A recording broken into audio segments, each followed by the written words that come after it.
Hey there, Dreamland Warriors, and welcome back to episode 4 of Rip Returns to Super Mario Bros. 2, a series where I go back to video games that I couldn't beat as a kid way back in the 80s, and try to regain a little bit of the lost glory, or at least the satisfaction of having beaten them. This isn't a lawless procedure though, so let's take a quick look at the rules for the goings-on.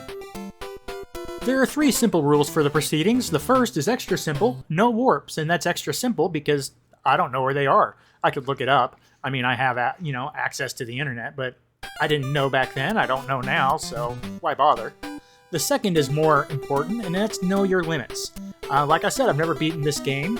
I don't even think I beat it with Game Genie, so I have to accept that whatever, skill or proficiency I had with this game was low in the first place, and it's certainly diminished in the last 30 some odd years. So I need to play it slowly. I need to build up a skill base, and that involves dying when it comes to it. It involves playing out a bad run instead of hitting reset. I have to build up that skill set and just, get used to it. And rule 3 is earn my rewinds. Since I am playing on the Switch Virtual Console, I can rewind and erase mistakes, and I am going to do that eventually, but not until I feel like I have actually begun to develop a skill set in the game. I want to feel like I know what I'm doing just enough to justify rewinding so that I am not preventing myself from making that Rule 2 know your limits style progress. But I also don't want to be stuck forever in an endless cycle of going through a world that is going to challenge me regardless of the skill level that I have. Because, I'm not looking for mastery here, I'm looking for competence. And competence is kind of a high bar. So with the rules laid out, let's go ahead and throw our friend Little Rip up there on the screen to count our deaths, and we will begin episode 4 of Super Mario Bros. 2, The Run. Now, the first thing you're going to notice here is that I'm not fast-forwarding through the early levels, and for the point of historical accuracy, that may be good, but I have to tell you, this is not a good sign for quote-unquote The Run. We're going to get off to a rough start here, folks. I'll catch up with you in a few.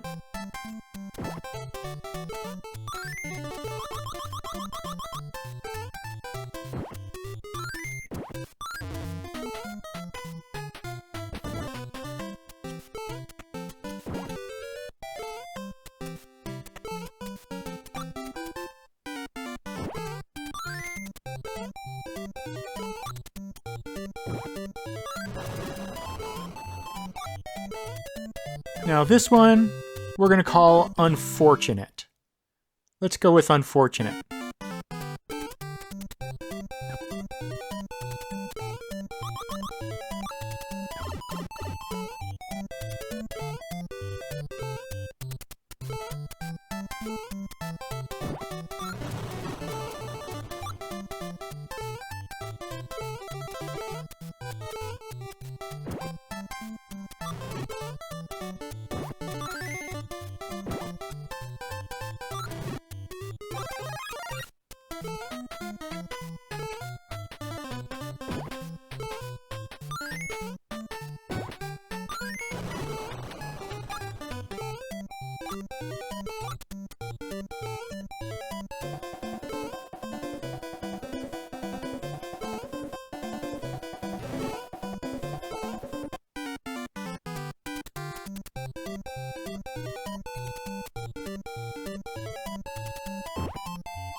Okay, everything's not going horribly so far. We're getting into 1-2, and that's when things will start going horribly. Yeah, that one we're gonna call awful. I think awful is the word.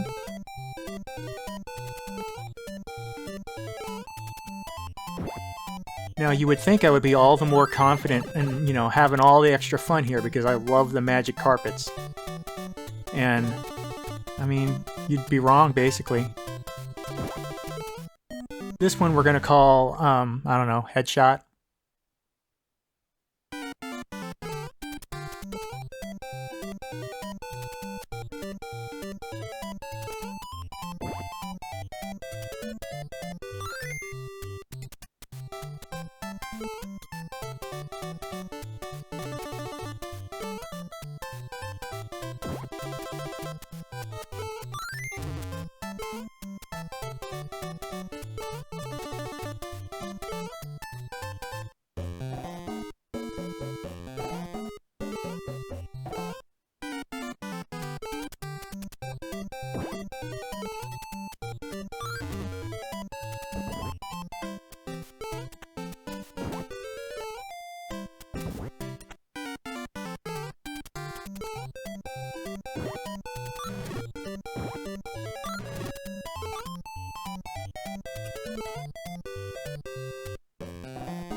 Alright, Luigi, let's gut it out, man. We're close. You know, we still got, you know, a chance. We've got lives to spare. We're not going to do anything stupid like, you know, jump up and... No, we're fine. Oh, no, wait. We're fine, we're good. We're good. Okay, we're fine. No, well, maybe, no. We're good. Yeah, that's continue, and as always, I'm denying the degenerates the chance to make the funny joke. And we're going to fast forward now and take another crack at it. And yes, in this case I reset because, frankly, I was frustrated, but also because I'm starting off from the beginning anyway, so frankly I think it's more beneficial to have the extra continue to try to not make stupid mistakes this time.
Okay, let's speed things down now that we're getting into the boss chamber.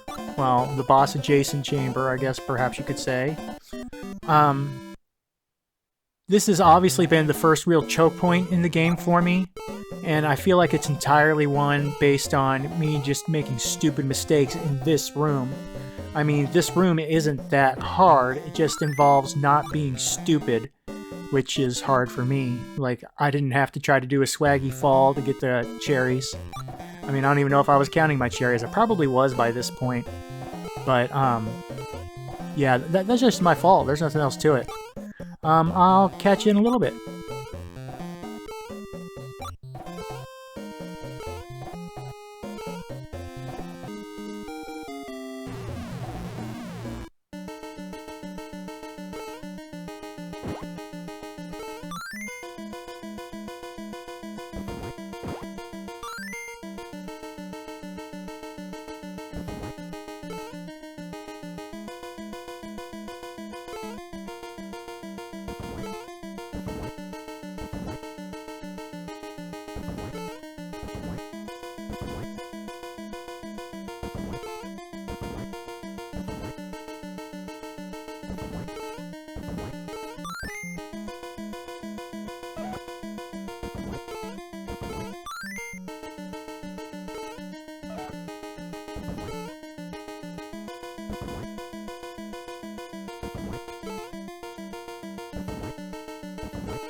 This world is just so frustrating for the slot machine because I absolutely need the lives I can get out of the slot machine in World 2, and I just can't perform.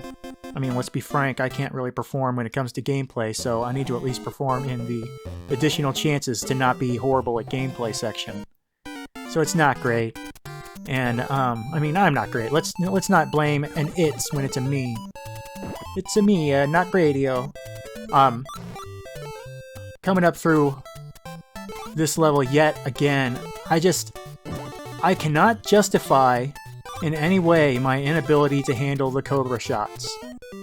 I mean, I guess you could whine about hitboxes or whatever if you were a better player, but I'm not good enough to even complain about that.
I mean, we're not being successful here, but we are making steady progress. Funnily enough, Toad was my... I mean, not funnily, I actually was doing the right thing. Toad was my, preferred choice when I played this game as a kid because of Toad's digging abilities. I don't know where I got that from. Could have been Nintendo Power. I'm not... I know my first episode, or my first issue of Nintendo Power was Darkwing Duck. So I don't know, if I saw Super Mario 2 in there or not. I don't know where it all comes in. I don't have any of those anymore, unfortunately. We moved a lot when I was a kid, and they were just baggage that we couldn't carry around. But at some point, I learned that Toad is the digging character, and I used him a lot because I love the digging so much. Of course, I guess Toad isn't really considered good for much of anything by the pro-elite gamer types. And I do like the Luigi to Peach connection that I end up going with just because of the increased agility that they give me, although Luigi's flutter jump is just so irritating at times.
Frankly, I think I should be praised anytime I don't die stupidly in the sand sections, because that's just, you know, the vast majority of my deaths. Taking, you know, accidental deaths as opposed to moron deaths in the sand are just, you know, it's going to be a lot further skewed towards the moron death direction.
And of course, you can't get to this point without talking about Phanto, the terrifying monster of Mario 2.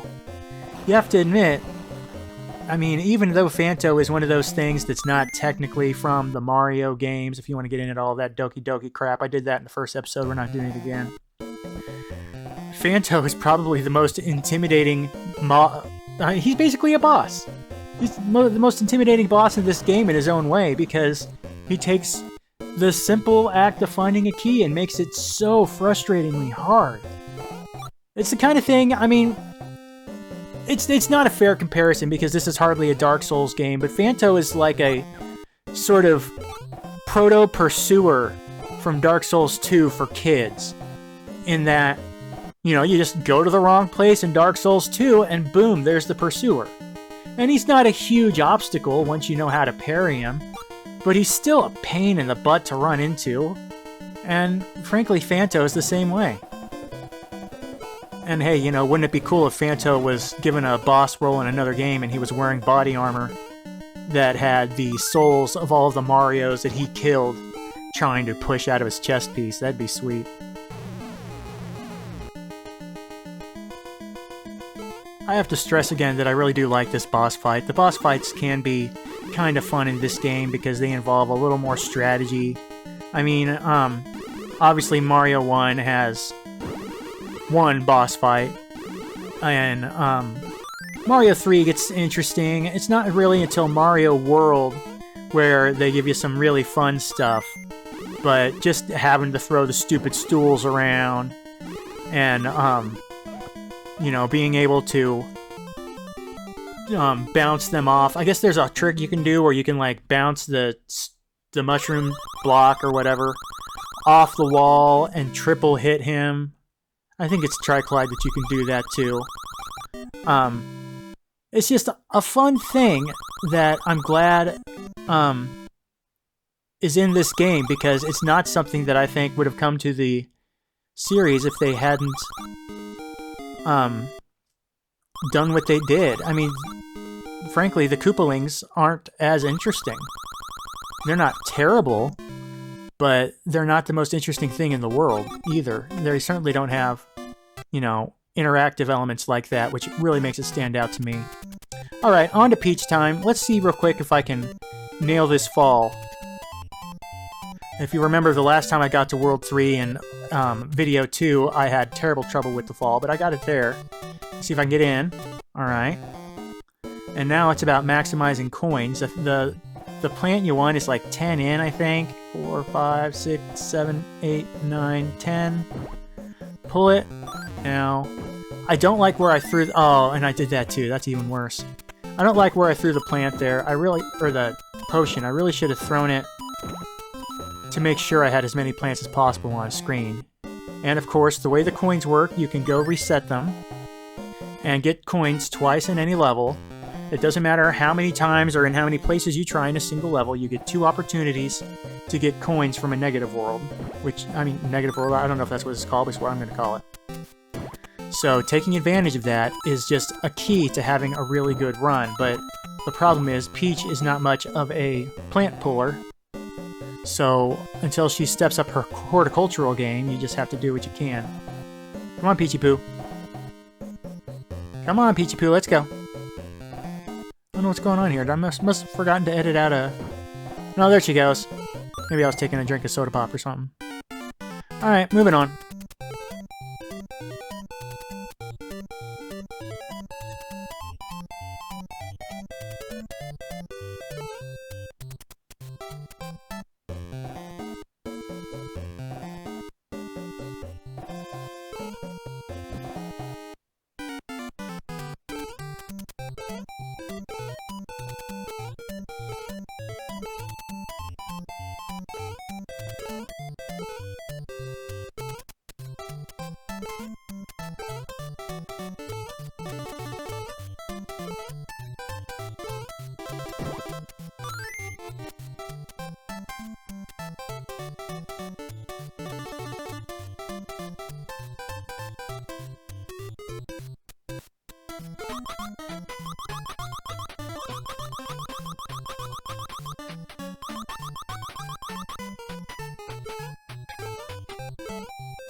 Alright, we're coming up to what I think of, perhaps unjustifiably, as the first really hard Birdo fight of the game. Frankly, the earlier one, I don't remember which level it is, what is it, 2-1? Where you have to use the platforms to climb up to get to Birdo in the first place. Frankly, that's pretty challenging on its own, but this one with the open gap is very intimidating for me because platforming is not my strong suit, as you'll likely know if you've watched any or all of these videos up to this point. And it just challenges me, and it makes me nervous in a way that even that last one doesn't. So to me, this is the first one that really gets hard. And of course it's a fire Birdo too. And there is nothing more grating than bouncing eggs like that. Ugh! Come on, Peach, nail it! There we go, headshot. Dome the bird. One more. Come on. I don't know why I'm cheering. I know exactly how it's going to end because I can see the timeline of the video. Yeah, I think I approve of jumping off of that egg instead of trying to pull it. I need to time better. Got him. Alright. Got him or her. I don't know. I'm not trying to misgender Birdo. I just don't even know what, you know, Nintendo decided. A lot of coins here. Still only 2 lives. Let's see how far we can get. Nothing and nothing. Ooh, 1 life in 3 tries. 1 life in 4. Quicky, quicky. 2 lives in 5 tries. Not bad. 2 and 6. 2 and 7. 2 and 8. Getting kind of rough now. 2 and 9. 3 and 10. 3 and 11. 3 and 12. Well, you know, that's about my batting average, I guess. Well, I'd be lucky to bat 4 or 2. I would be lucky to bat 250. Oh well. 3-2. Certainly, I'm not going to die right away, or else I would click off of the audio right now. It's not like this video or this level is especially hard because of its dumb layout and all the stupid, buzzy butthole fork guys. Yeah, everything's fine, right? Yeah, I'm gonna be fine. Little Peach Ryan is so funny. And I'm dead. Alright, I'm gonna tab out for a minute.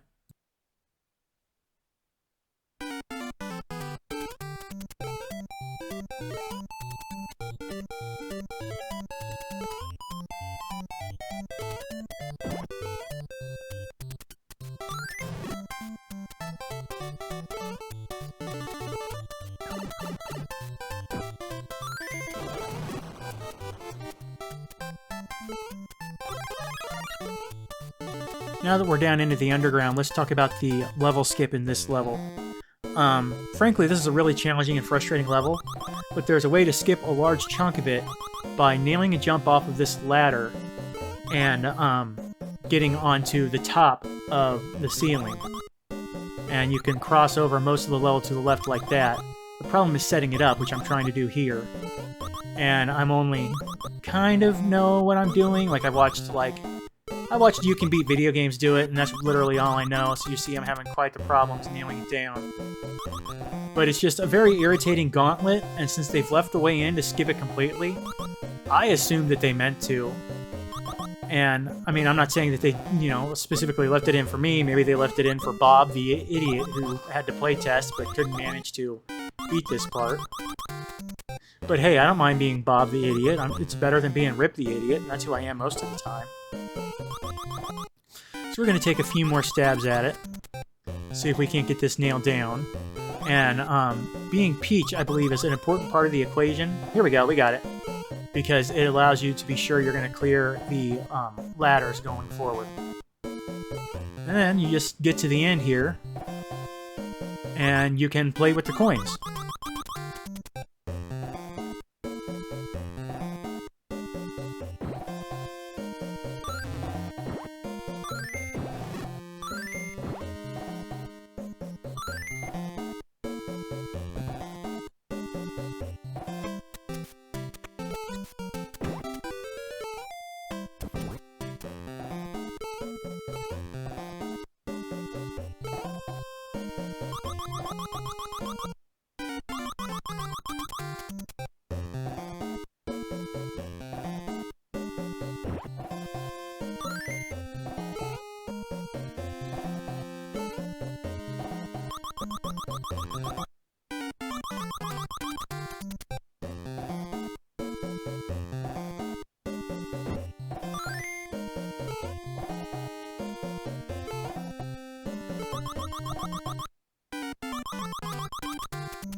Alright, let's do some more life counting. 4 tries, 4 lives.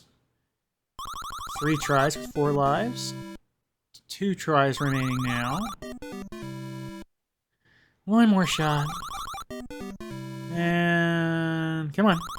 We didn't get crap. Alright, fine. Be that way.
Now, I cannot honestly tell you why I have switched back to Luigi for this. Probably wasn't a good idea. I mean, I know I was just trying to make the one jump earlier in the level, but the big issue for me is that I have realized that this area is manipulable. You can manipulate this particular area to make sure that you're going into the final room of the level with full health. It's just a matter of getting down to the bottom with the key, ditching the key, and then killing bad guys until you've got full hearts. However, it involves a level of competence in the game that I think we all know I don't quite have yet, especially since I did something as stupid as that. So, in order to get full health by doing this, I have to make the area harder than I need to make it for myself by doing something that's further out of my skill set. And it doesn't help that Luigi makes climbing here all the tougher because of his wonky high jumps in a room full of narrow girders that you're really just kind of meant to run down, I think. These are girders to me instead of platforms. I can't justify that in any way, it's just what I say. So we're going to see how well I do trying to manipulate the game, farm some life. Guessing I'm going to do poorly, but we'll see. Remember, hearts pop up for, what is it, every 5 defeated monsters, or 7, something like that. So it's not impossible. It is definitely a way that you can farm health here, but it involves just that tiny little nugget of skill that is just a little bit beyond me. Come on now.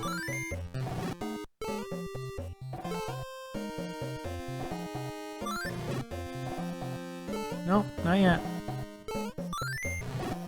Of course, where the heart forms is kind of a problem too, because it's going to form where the monster is, so you have to pay attention to that as well. And now we actually come to the room where we need the key, which is what makes that so frustrating. And we can hop down and go through, but we've lost all of the health that we gained in the interim. And we're into an even more challenging chamber. Hooray.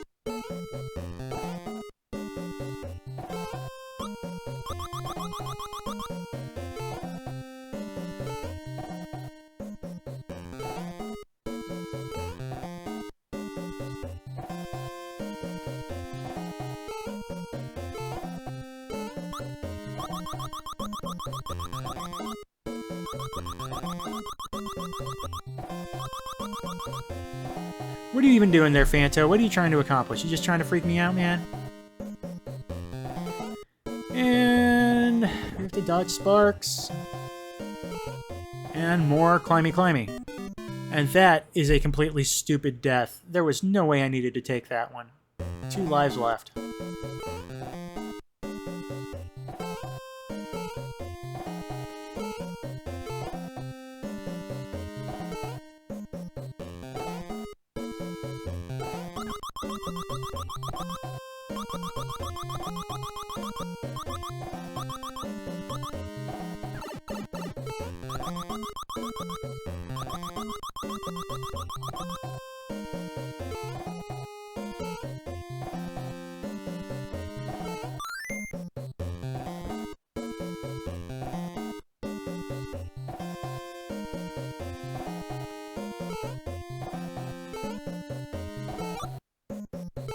This section here is just sort of stink burgers. We don't need this many sparks.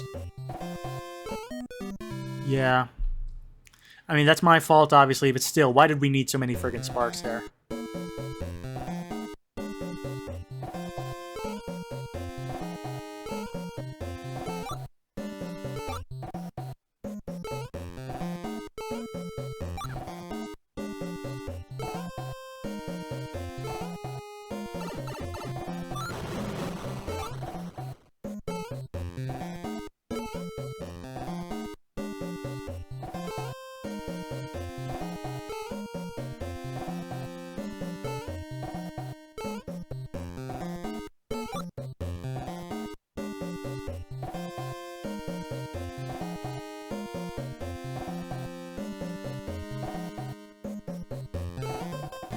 And we've got the star so we can make the ascent.